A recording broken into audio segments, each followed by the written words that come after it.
ஆதித்யாய சோமாய மங்களாய புதாய குரு சுக்ர சனியச்ச ராகுவே கேதுவே நமோ நமக. ஓம் ஸ்ரீ நற்பவியாய நமக.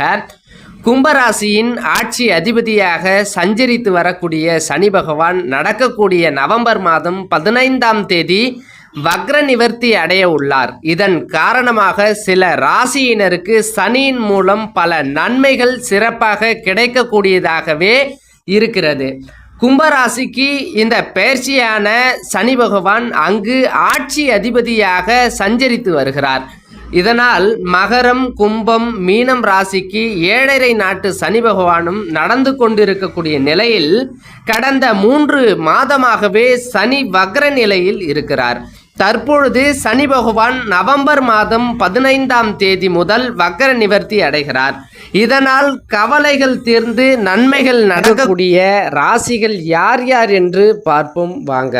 அன்பிற்கினிய சிம்மராசி அன்பர்களே, இதுவரை உங்கள் ராசிக்கு 6வது இடமான ருணரோக சத்துருஸ்தானத்தில் வக்ரம் பெற்ற சனி பகவான் மீண்டும் உங்கள் ராசிக்கு 7வது இடமான திருமணஸ்தானமான கண்டக சனியாக பயணம் செய்ய போகிறார். இதனால் கணவன் மனைவிக்கிடையே அதிக கருத்து வேறுபாடுகள் வரும். சற்று பொறுமையுடன் இருங்கள். பொறுமையுடன் இருப்பது நல்லது.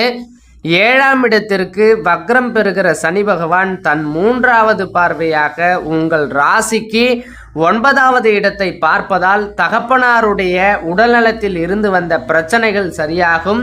அடுத்து சனி பகவான் 7வது பார்வையாக உங்கள் ராசியையே பார்ப்பதால் உடலில் இருந்து வந்த பிரச்சனைகள் சரியாகும். தீராத நோய்க்கு ஒரு வழி கிடைக்கப் போகுதுன்னு சொல்லலாம்.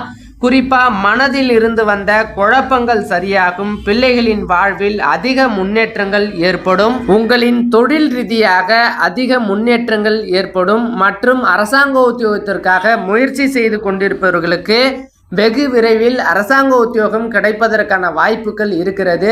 ஆனாலும் உங்கள் ஜாதகத்தின் தசாபுத்தியின் அடிப்படையில் இந்த அரசாங்க உத்தியோகம் கிடைப்பதற்கான வாய்ப்புகள் இருக்கும். மற்றும் அடுத்து சனி பகவான் 10வது பார்வையாக உங்கள் ராசிக்கு 4வது இடத்தை பார்ப்பதால் வண்டி வாகன ரீதியாகவே சற்று கவனமுடன் செல்வது நல்லது. நன்றி, வணக்கம்.